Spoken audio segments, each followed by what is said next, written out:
ID proponents rightly say that evolutionary theory has led to dubious ethical practices. The survival of the fittest has been used to justify unrestrained capitalism, colonial domination of, quote, inferior races, and eugenics programs in Nazi Germany, so-called social Darwinism. Muslim scholars reject evolutionary theory as a product of materialism, secularism, and what's often referred to as Western science, which accompanied colonialism perpetuated by current military occupation. So that the link between colonialism and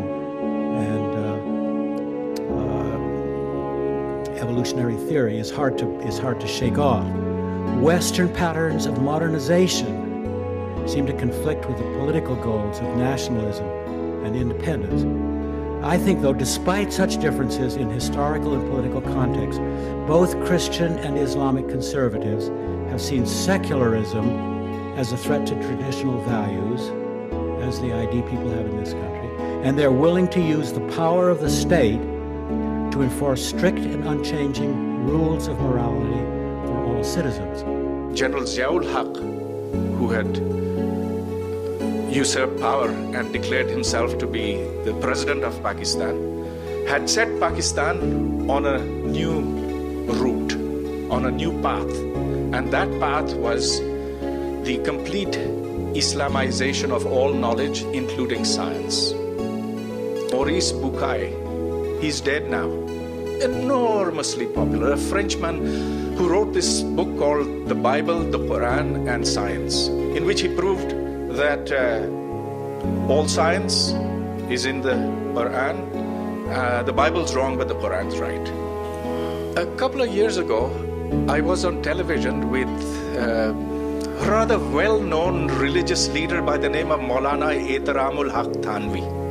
So he came up with an answer that was quite baffling. He said, all the science that there is in the Quran, but you have to search for it. And Muslims don't search for it well enough. They don't read it, and they don't read it with understanding.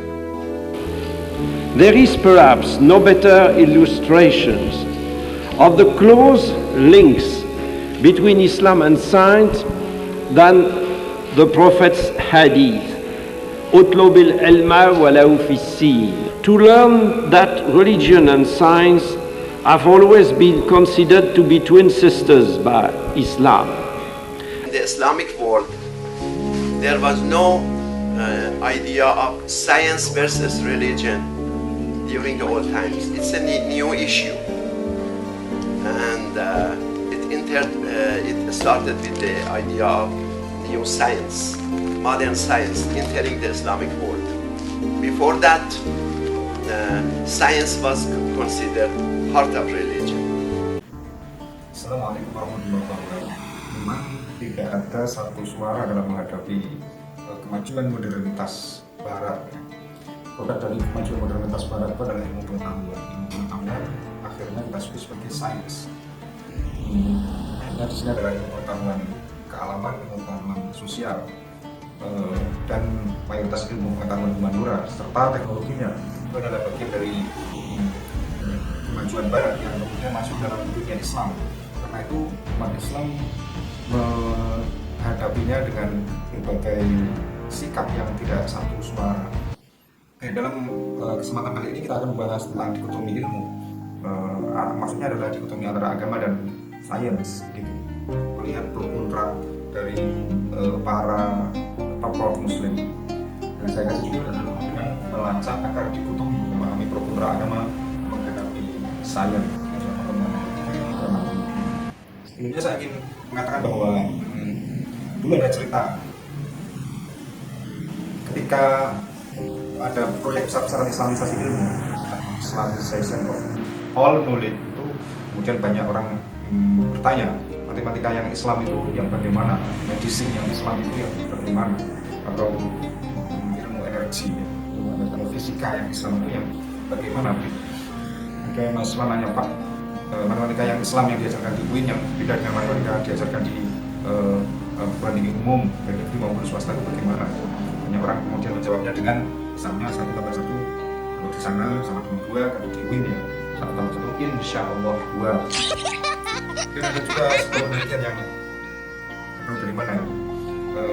Kalau di dalam fisika itu ada kecepatan cahaya sekian kilometer per detik gitu. Nah, kalau kemudian dikaji dalam atau diislamkan ilmu fisika kemudian diislamkan, maka kajian-kajiannya akan berupa begini: pada seberapa cepat cahaya orang mukmin yang ada di muka bumi ini bisa sampai pada surga, berapa kecepatan cahayanya itu.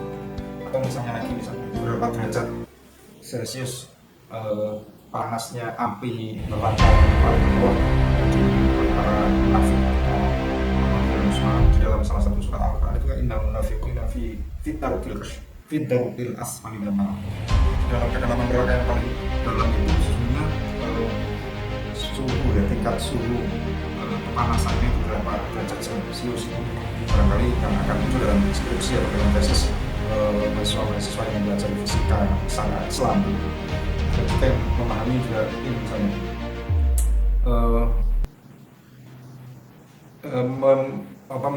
menyelesaikan problem miskinnya energi, tidak kelangkaan energi di Indonesia ini bagaimana caranya supaya bisa dibantu oleh Islam atau energi yang diislamkan begitu. Jadi caranya adalah jin-jin itu yang berseliweran yang lalu-lalang itu dikacau saja, kemudian energinya mengeluarkan untuk membantu problem energi di Indonesia ini. Saya pikir adalah proyek besar.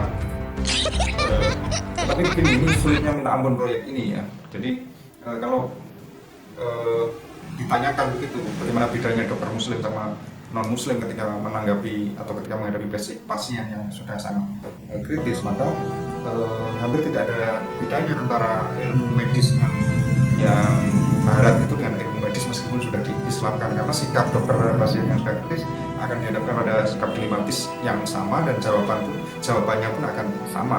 Bagaimana seorang pasien yang sudah lama sekali di ruang ICU kemudian alat-alat bantu ditempelkan semua di seluruh tubuhnya, kemudian sementara di sisi lain ini sudah tidak bisa membantu pasien, keadaannya tidak semakin membaik, justru semakin memburuk. Apakah melepas alat-alat bantu yang menempel di tubuhnya itu bagian dari sesuatu yang salah atau tidak etis begitu? Ini jawaban dokter yang belajar ilmu medis pada umumnya dan medis yang sudah diislamkan nanti kira-kira akan sama begitu jawabannya. Inilah sulitnya mengislamisasi ini. Jadi dulu juga ada ketika seorang Galileo itu menyetuskan sebuah teori bahwa Kopernikus yang kemudian diikuti oleh Galileo bahwa bumi ini adalah berputar, revolusi terhadap matahari begitu, dan matahari adalah pusat begitu. Maka kemudian untuk menguatkan pendapatnya ini sesungguhnya di dalam Bible itu ada peristiwa di mana Joshua itu bisa menghentikan gerak matahari supaya untuk menyinari hari yang dimana hari-hari di barat itu mataharinya jarang terlihat dan terlarang begitu. Maka menafsirkan Bible itu harus berterima kasih kepada teori Kopernikus dan teori Galileo. Oke. Di barat itu terkenal dengan pandangan Ian Babong tentang relasi agama dan sains. Yang pertama adalah konflik atau asyurah, yang kedua adalah independen atau istiqlal, yang ketiga adalah dialog atau tewa, yang terakhir adalah inclusion atau takabur. Jadi istilah yang sering disampaikan oleh tokoh-tokoh Indonesia, misalnya dengan istilah takamul, ulum bastiwa jumaat. Bagaimana dengan konflik? Pertama mewakili konflik adalah ungkapannya Sigmund Freud tentang bahwa religious illusion must hold to something so. Jadi ilusi agama itu harus taat atau harus berada dalam ukuran dalam sains adalah total error. Jadi agama itu sebuah ilusi yang karena teror kalau benar dan membuat sains not illusion. Sains saja yang bukan sebuah ilusi. Yang kedua adalah independen. Ungkapan yang mewakili adalah ungkapannya Jack Horner. Comparing science and religion is not like comparing apple and orange. Jadi membandingkan agama dan sains tidak seperti membandingkan apel dan jeruk. It's more like apple and mesin. Ini lebih seperti membandingkan apel dan mesin jahit, jadi tidak bisa dibandingkan. Kemudian yang ketiga adalah dialog. Ini adalah dialog. Ungkapan yang mewakili adalah ungkapannya Albert Einstein. Dia bilang bahwa science without science science without religion is great. Jadi ilmu pengetahuan terhadap agama itu pincang. Sebaliknya religion without science is blind. Agama tanpa ilmu pengetahuan adalah buta. Jadi kalau science itu memberikan informasi yang bisa mendukung keyakinan teologis, keyakinan seseorang akan agamanya, tetapi kemudian agama itu memberikan bentuk sains yang produk sains yang dihasilkan, bentuk-bentuknya, kerangka-kerangkanya itu akan diberikan oleh religion. Dan yang terakhir adalah bentuk integration atau paham ungkapan yang telah mewakili kira-kira dengan riset general. Scientific discovery is a religious discovery. Jadi penemuan ilmiah itu sesungguhnya juga merupakan penemuan agama. Tidak ada konflik antara science dan religion. Our knowledge of God, pengetahuan kita tentang Tuhan itu akan lebih besar, akan menjadi lebih besar dengan setiap penemuan yang kita capai dalam dunia alami ini. Itu akan membantu pengetahuan kita pada tentang Tuhan akan menjadi lebih besar. Ini hanya yang terkenal. Ya, nanti kita akan berbicara lebih lanjut mendengarkan penelitian para tokoh yang sudah dihasilkan akhir pemerintahan. Saya ingin memberikan banyak hal tentang bagaimana dikotomi dan itu muncul dalam rahim dunia Islam dan bagaimana sikap orang Islam terhadap sains barat. Kira-kira kalau agama menghadapi sains yang di awal di akhir abad modernitas sampai sekarang ini ya, kira-kira bentuknya panahnya akan seperti ini. Tapi bagaimana seperti itu? Kita akan memulai dari sejarah Kristen. Ada orang seorang Santo Agustin ya, dia itu di tahun-tahun itu dia punya 4 doktrin sebenarnya. Pertama yang Unity of God. Jadi kesatuan kebenaran itu hanya ada satu saja. Tidak bisa sana benar sini benar, ada satu saja. Di dalamnya bisa berupa pengetahuan apa saja tentang agama, tentang sains, tapi tetap satu. Yang kedua ada doktrin tubuh. Itu artinya kebenarannya dibilang menjadi dua ya, satu setengah satu kedua sebagiannya ada di Bible, sebagainya ada di alam ini. Kalau dalam istilah Al-Quran ada dalam istilah Islam ada istilah ayat tauhid dan kaumnya. Yang ketiga adalah doktrin eksegesis. Jadi menafsirkan Bible itu harus dengan cara yang cukup profesional supaya tidak bertentangan dengan penemuan-penemuan sana.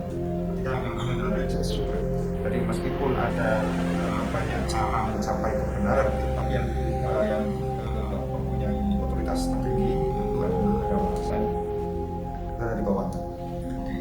Di abad 17 ada orang Copernicus tahun 1543 yang 1543 ya, saat dia menulis buku The Revolutiones Oppium Caelestium, jadi menentang sistem Ptolemaic Aristotelian. Jadi dulu itu ini sebagai pusat tata surya, dengan ini maka sesungguhnya pusat tata surya ada di matahari sementara bumi mengitari matahari.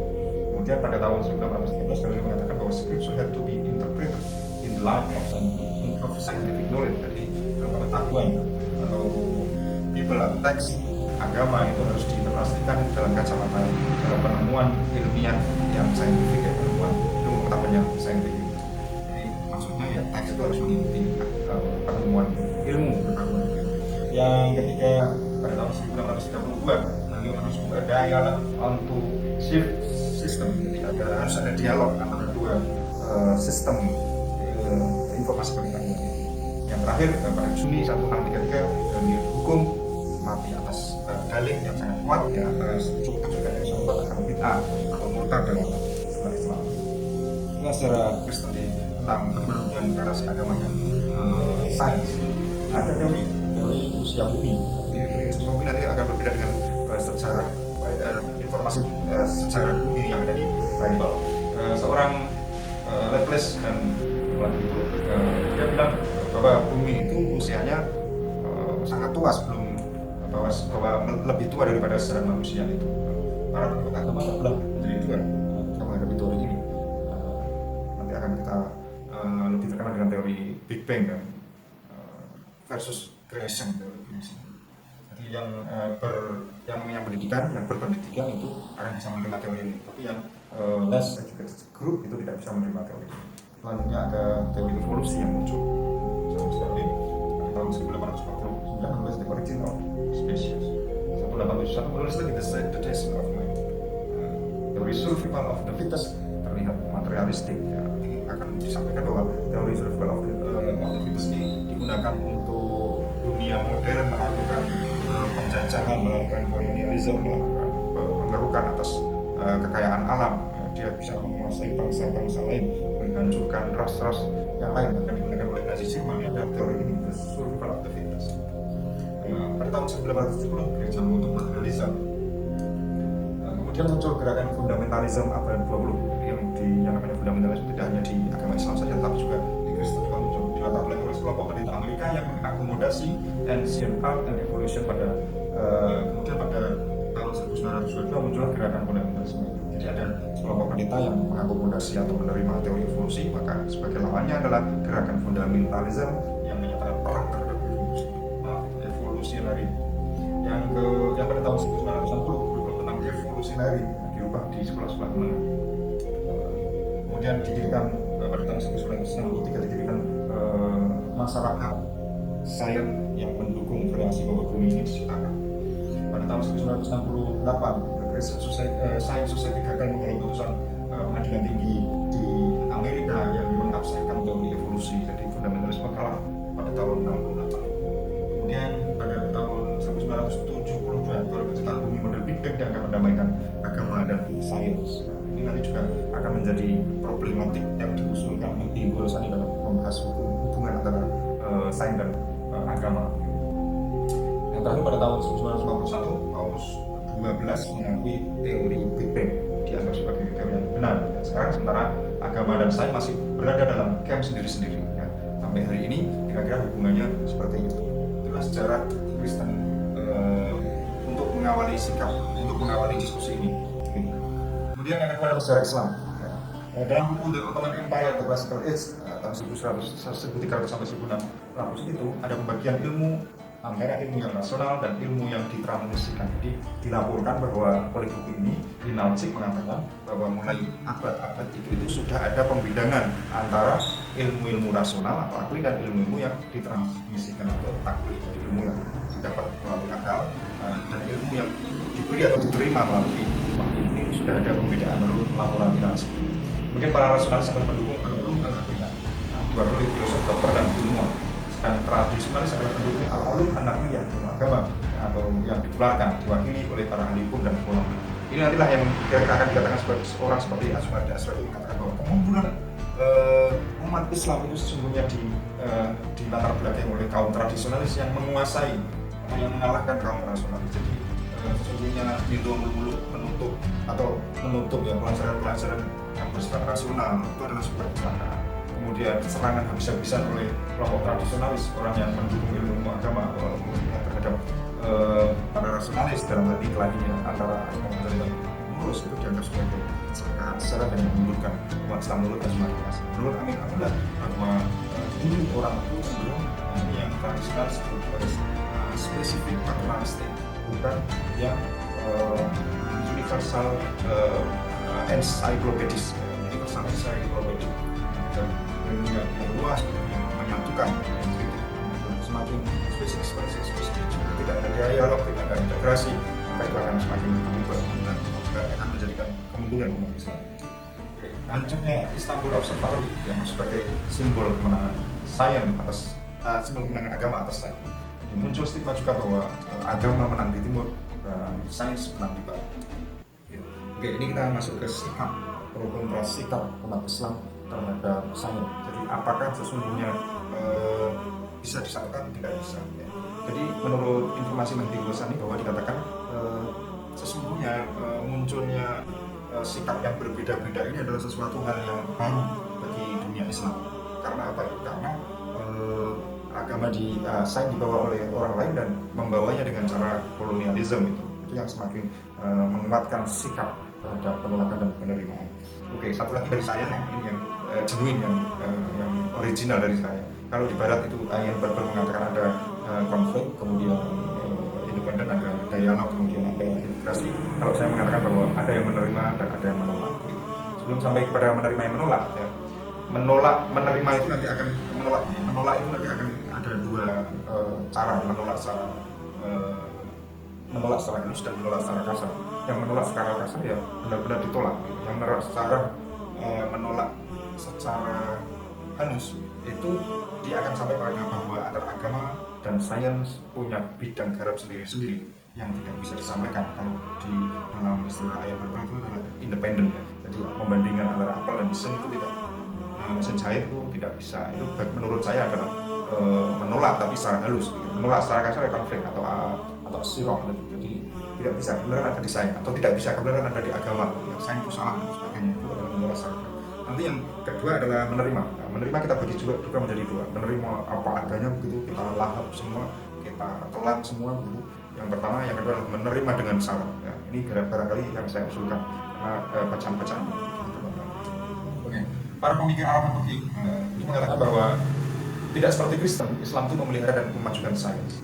Kemudian Rifah At-Tahtawi itu menyatakan bahwa orang Paris itu menghina para pendeta dengan sebutan enemies of enlightenment and knowledge atau Allah yang akbar wal ma'arif. Ini maksudnya sebagai sindiran bahwa di dalam Islam itu tidak ada sebutan terhadap para saintis itu seperti itu. Di Barat itu ada orang Paris menyebut para agamawan, para pendeta itu sebagai musuh bagi ilmu pengetahuan, musuh bagi enlightenment. Kemudian pemikir-pemikir Muslim dapat dibedakan menjadi dua, kelompok sekalianisme dan kelompok lintas budaya cross civilization. Ini kita lihat bahwa ada seorang tokoh bernama Islam Salim Ilyas Al-Halawi. Dia menulis buku berjudul Al-Barahin Al-Qat'iyah ala Adami Dawranil Quran Al-Ardiyah. Artinya dia menolak peredaran bumi terhadap matahari. Dia menolak. Itu artinya kalau di Barat ya menolak teori Galileo, menolak teori Copernicus begitu. Berarti ini cenderung agama mewakili agamawan dan menolak sains. Kata dia apa? Yang pertama adalah Taurat, Bible, Al-Quran tidak mendukung heliocentris.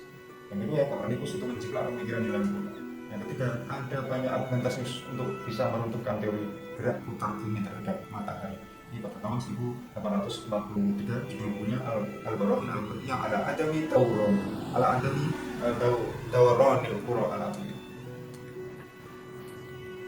Selanjutnya Abdullah Fikri pada tahun 1974 sampai 90. Pada tahun 1976 yang menulis risalah fi muqarrarati ba'dil mabahith al-hayyah bil wardi fi nususi asy-syar'iyyah. Ini apa maksudnya? Membandingkan argumen astronomi sebagaimana tertulis dalam religious text. The fresh interpretation of certain theory becoming necessary. Jadi interpretasi atau penafsiran ulang terhadap teks keagamaan yang mengatakan bahwa matahari mengitari bumi sebagai pusat jagat raya ini, itu harus direinterpretasi to remain relevant supaya memelihara agama itu tetap relevan terhadap bukti-bukti saintifik yang tidak bisa dilakukan lagi dalam astronomi baru. Jadi ini mendukung saya. Salah. Kemudian selanjutnya ini seorang tokoh Rawis Qutbi, orang Pakistan. Dia melaporkan bahwa orang-orang Islam yang taat telah membuat perubahan yang tidak jelas terhadap status sains di negara-negara Sunni. Jadi dia mendukung sains, bukan mendukung agama. Banyak ungkapan-ungkapan yang bisa didukung. Nanti di akhir kita akan mengutip yang beliau. Mengaitkan semua fakta sains kepada Allah, mencairkan konsep sebab akibat dengan kehendak Allah, menulis ulang buku-buku sains dengan nuansa agama dan menghilangkan nama-nama fisikawan Muslim. Ini bagi dia adalah sesuatu yang ironis. Kedua adalah teori evolusi Nabi dilarang di Pakistan yang melaporkan. Kemudian Sudan, Arab Saudi, tapi tidak dilarang di Indonesia, di Mesir, Turki, Irak, Syria, dan Iran. Ada seorang Tandra Farkan juga menulis di jurnal ilmiah. Yang pertama adalah dia mengatakan bahwa kemajuan ilmu berkaitan kepada sejauh mana masyarakat terbuka terhadap penerapan dikotomi klasik Harapoko. Kita sudah pernah sampaikan bahwa ilmu yang bisa diterima itu harus positivistik dan logis, gitu. Harus objeknya harus positif, harus bersifat indrawi, dan pernyataan-pernyataan yang digunakan untuk menyampaikan, untuk menyimpulkan itu harus bersifat logis, begitu. Kalau tidak ya dia tidak bermakna atau tidaknya itu ditentukan oleh verifikasi. Maka bermakna itu artinya ilmiah, tidak bermakna itu artinya tidak ilmiah. Bermakna itu artinya sains, tidak bermakna itu artinya yang lain-lain selain sains. Sains adalah masalah transparansi, peer review, teori, hipotesis, dan bukti yang dapat diuji dulu. Kita pernah sudah sampaikan. pluralisme adalah inti dari masyarakat terbuka yang kritis terhadap diri sendiri. Jadi ini mendukung teori yang kedua dari menerima harus plural. Sains itu datang dan harus kita terima.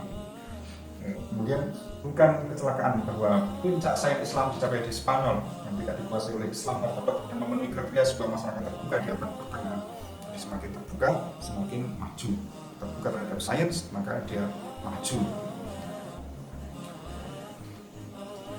Ya, masih sains bisa berkembang hanya dalam demokrasi sekuler yang tidak dihalangi oleh doktrin Islam tentang persatuan agama dan negara. Din wa daulah kalau masih mencengkram dalam paham keagamaan, maka dipastikan bahwa sains tidak bisa berkembang. Untuk mempromosikan sains di negara-negara Muslim, masyarakat Islam harus menerima kemodernan. Ada seorang fisikawan Turki, Taner Edis, yang dipuji-puji oleh Chandra Farkar ini, yang menulis buku jilid berbunyi dan berjudul An Illusion of Harmony, Science and Religion in Islam. Tidak mungkin kalau bisa didamaikan sains dan Islam dalam dunia Islam. Itu adalah ilusi saja. Ini menurut Anan Chandra Farkar sebagai informasi yang seimbang. Dalam presentasi saya ini, saya akan membahas dua hal sebenarnya. Kapan memakan umat Islam itu muncul, atau kapan penerimaan umat Islam terhadap sains itu muncul, atau kapan mereka risau terhadap kedatangan sains ini mulai muncul. Oke, saya akan membahasnya dari 3 sumber yang kita dapatkan. Ya. Pemeriksaan sumber-sumber Islam modern awal menjelaskan bahwa lebih banyak tentang korespondensi antara divisi ilmu nasional dan ilmu ditransisikan dan popularitas ilmu dan agama. Dan polaritas ilmu dan agama. Jadi di dalam sumber-sumber keislaman awal modernitas di dunia Islam itu lebih banyak membahas tentang pembagian atau pembidangan antara ilmu agama dan ilmu yang diwahyukan gitu. Dan nanti di akhir-akhirnya akan muncul polaritas itu dikotomi antara ilmu dan agama. Kemudian ada 3 sumber utama. Yang pertama nanti akan kita Miftah Sa'adah wa Misbah Usyada fi Mawdu'atil Ulum, ada 16 yang ditulis pada abad 16. Kemudian yang kedua adalah Asfudulun An-Nasam wal Futuh wal Funun, ditulis pada abad 17. Yang terakhir adalah Kasyaf Istilah Abdul Funan wal Ulum, ditulis pada abad 18. Yang pertama kitab ini ditulis oleh Ahmad bin Mustafa Tos'ub-Rizada. Ya, jadi judulnya Miftah Sa'adah wa Misbah Usyada fi Mawdu'atil Ulum. Yang membagi ilmu-ilmu itu dari cara mendapatkannya itu dibagi menjadi 2. Yang pertama adalah cara dengan cara rasional, yaitu teori motor, dengan cara refleksi rasionalitas umat manusia ini. Dan yang kedua adalah tasfiyah, the way of purification, dengan cara mempurifikasi atau mensucikan diri untuk mempraktekkan ilmu pengetahuan. Membedakan 2 cara ini tidak bermaksud untuk mendikotomikan ilmu dan agama, tidak, karena agama banyak juga dibahas atau didapatkan dengan cara refleksi. Yang pertama itu teori penawar, dipraktekkan nanti itu banyak juga ilmu di tempat lain yang tidak agama begitu, tapi dibahas dibedakan dengan cara mendapatkannya, itu dibedakan menjadi ilmu yang berada dalam teori atas via ini. Ini tidak ada divisi of science and religion, tidak pula ada polarity of the rational versus transmitted. Jadi belum ada ujian. Kemudian pembidangan muncul di sini ada ilmu tekstual, ilmu verbal, ilmu mental, ilmu material, ilmu filsafat praktis, dan dengan ilmu agama. Ilmu agamanya yang dimaksud adalah ilmu tasawuf. Tadi disampaikan teori tasfiyahnya itu di ilmu agama yang paling besar.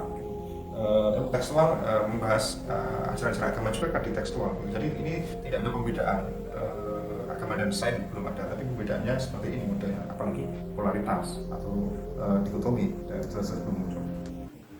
Kitab yang kedua ditulis oleh Mustafa bin Abdul Jalali, berjudul Kasyful An-Nasam wal Futuh wal Funun. Kitab yang pertama belum bisa kita download ya, jadi e-booknya belum tepat, tapi kalau yang kitab kedua ini insya Allah saya punya e-booknya. Pendekatannya dapat dilihat sebagai upaya untuk merundingkan legitimasi ilmu agama dalam ruang otoritatif yang baru muncul berupa pengetahuan rasional. Dia menyampaikan bahwa ini agama harus dinegosiasikan supaya bisa setara dengan ilmu yang otoritatif yang baru saja muncul, yaitu ilmu pengetahuan rasional. Ada pembedakan al-ulum al-hikmiyah, al-ulum al-hikmiyah itu natural sciences, dan al-ulum al-naqliyah al-wad'iyah atau conventional sciences. Ini mulai ada pembedakan antara natural sciences dan ilmu agama. Dikotomi natural sciences dan conventional sciences ini dapat dilihat, ini dapat dilihat sebagai bentuk awal dari pembedaan antara sains dan religion, antara agama dan ilmu pengetahuan. Ini kitab yang ketiga, Kasyaf Istilah Ahlul Funun, karangan Muhammad Ali At-Tahanawi. Ini juga bisa kita download e-booknya. Kemudian dia menyampaikan bahwa ilmu rasional mengambil ruang lingkup dan definisi baru sebagai al-ulum al-haqiqiyah. Jadi secara harfiah true atau real science. Jadi yang real yang mana? Yang al-ulum al-haqiqiyah, itu yang didefinisikan sebagai ilmu yang tidak berubah oleh perubahan sekte dan agama. Agamanya apa, mau sektenya apa, ini sudah haqiqiyah, real, the real atau the true science.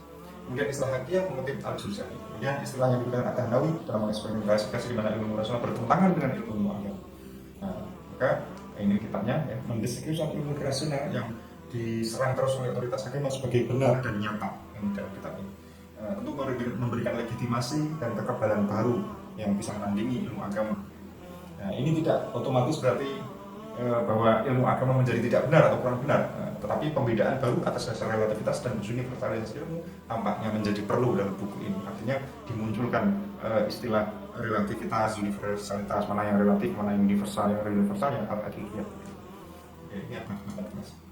Nah, kesimpulan pertama, kapan mulai ada pembidangan, bahkan penolakan, bahkan polaritas ataupun dikotomi ilmu dan versus agama. Keduanya menyajikan kesimpulannya di sini. Keduanya menyajikan persistensi pemahaman tentang konsep ilmu yang tetap stabil di ambang batas awal periode modern. Ia juga menunjukkan bahwa kesadaran akan perpecahan dan konflik intrinsik antara sains dan agama tidak muncul sampai awal dekade abad ke-19. Jadi konfliknya itu belum muncul gitu. Tapi pembidangan sudah mulai ada, kemudian dikotominya sudah mulai muncul gitu. Pada pertengahan abad ke-18, kebutuhan untuk membedakan kategori untuk jenis universal yang terlepas dari waktu sesungguhnya mulai muncul. Jadi pembidangan, kemudian pembedaan kategori yang tadi itu yang universal, yang namanya universal itu tadi sudah mulai muncul. Kemudian yang kedua, dalam presentasi ini saya juga akan menyampaikan alasan penolakan dan juga alasan penolakan. Pertama adalah alasan penolakan. Islam adalah way of life. Yaitu yang lain yang tidak way of life ya kita paham. Sementara sains merupakan program yang sudah berada dalam krisis. Seperti dikatakan sendiri oleh Hegel, Heidegger, dan Feyerabend. Orang Barat mengatakan bahwa sains hasil Barat itu juga krisis. Sangat awal Islam itu suci, sementara sains tidak netral. Diproduksi oleh beliau. Karena itu penolakan berubah menjadi penerimaan dengan syarat. Kita sampaikan bahwa menerima dengan syarat untuk ada islamisasi murid itu ya sebenarnya adalah penolakan. Bisa dikatakan sebagai penerimaan yang bersyarat gitu, atau juga penolakan tapi dalam konteks yang lebih halus. Dan yang benar harus khas Islam dan harus ada islamisasi gitu.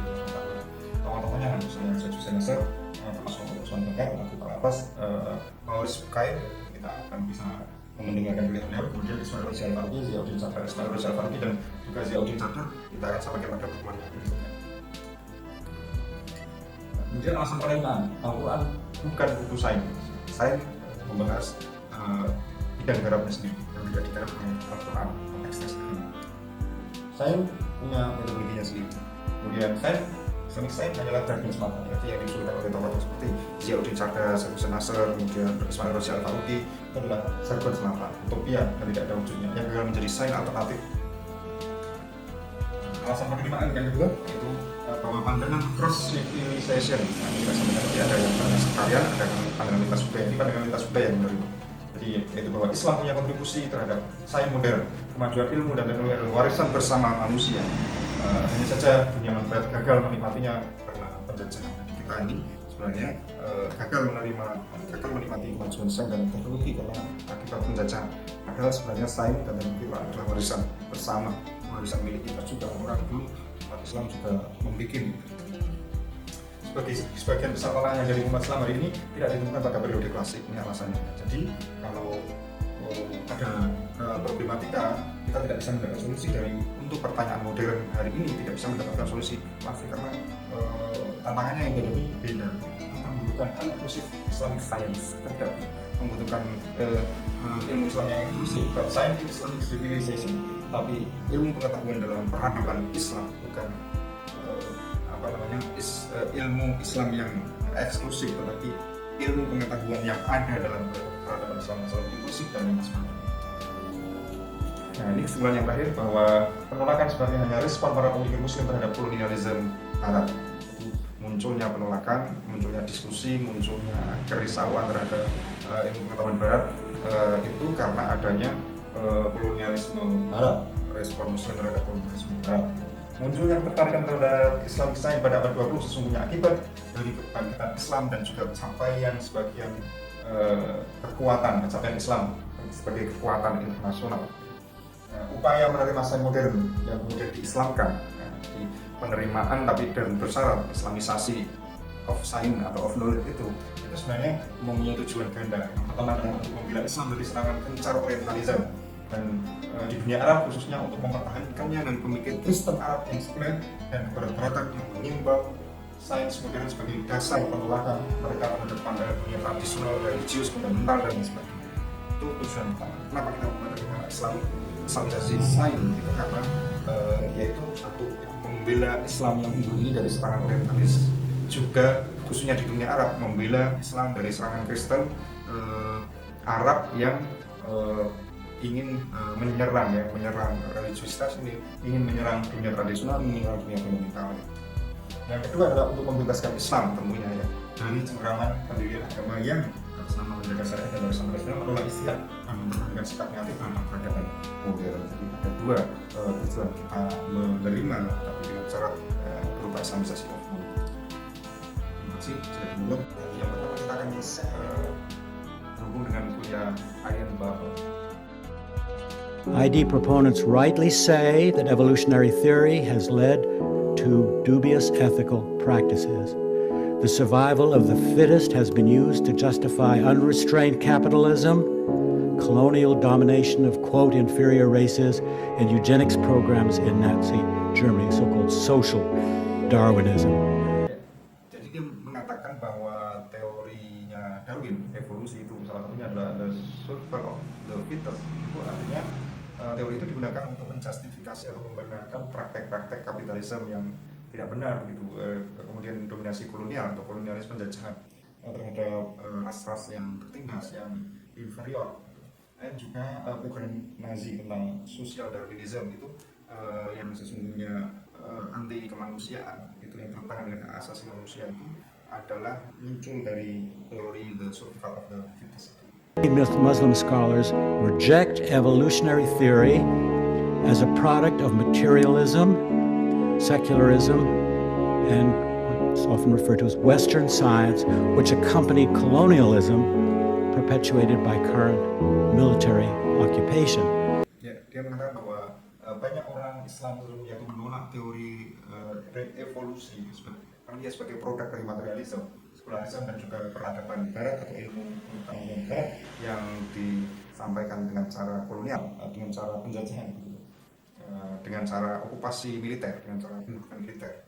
Itu adalah pandangan mayoritas umat Islam ketika menolak teori evolusinya Darwin. So that the link between colonialism and evolutionary theory is hard to shake off. Western patterns of modernization seem to conflict with the political goals of nationalism and independence. Materi Barat tentang kolonialisme, modernisasi yang dilakukan oleh Barat itu sebenarnya bertentangan dengan independensi lokal atau dengan nasionalisme, cinta kepada tanah air sendiri. Itu sesungguhnya bertentangan ya. Jadi antara modernisasi yang datang dari Barat dengan cinta terhadap tanah air itu, kita sendiri itu sehingga bertentangan.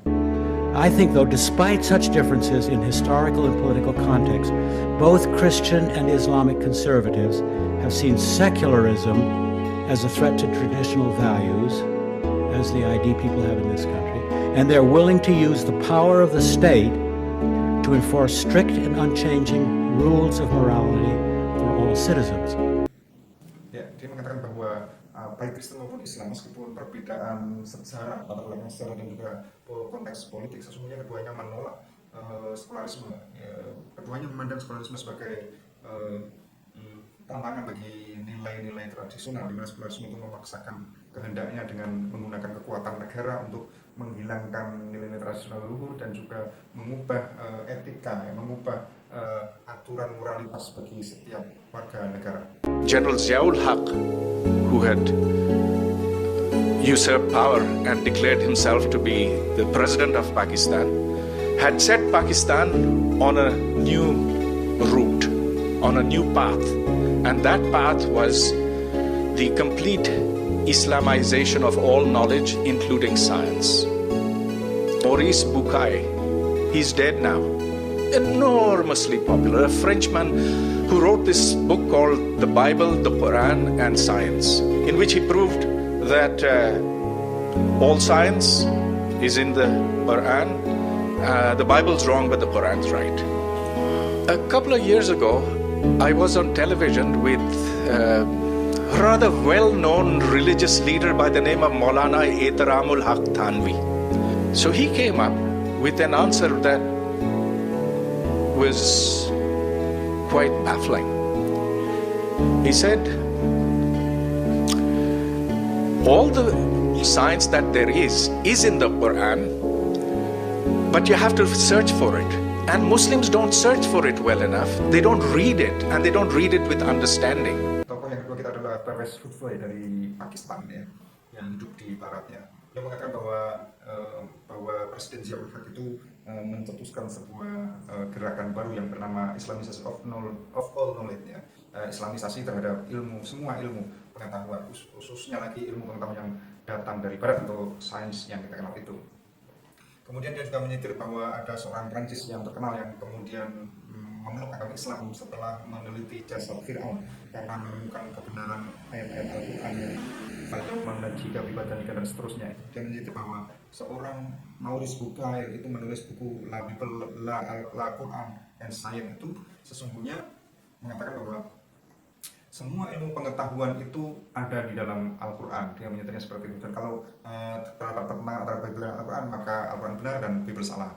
Yang ketika dia menulis mengutip seorang tokoh Muslim yang mengatakan bahwa semua ilmu pengetahuan itu ada di dalam Al-Quran. Hanya saja perlu melakukan penelitian untuk mencapai informasi yang disampaikan oleh Al-Quran. Dan kebanyakan orang Islam itu hanya membaca Al-Quran saja, tapi tidak memahami sains yang diisyaratkan atau yang terkandung di dalam Al-Quran. Saya membacanya kayaknya seorang Pervez Hutbay ini tidak setuju terhadap Islamisasi pengetahuan yang dicetuskan oleh Presiden Pakistan itu tadi, dan juga dia tidak setuju bahwa semua ilmu pengetahuan ada di dalam Al-Quran. Dalam ungkapan-ungkapan dan tulisan-tulisannya dia mengatakan bahwa silahkan orang-orang agamawan mempercayai apa yang bisa atau apa yang seharusnya mereka percaya, tapi biarkan saya mempercayai sebagai seorang saintis mempercayai apa yang ditemukan oleh sains itu.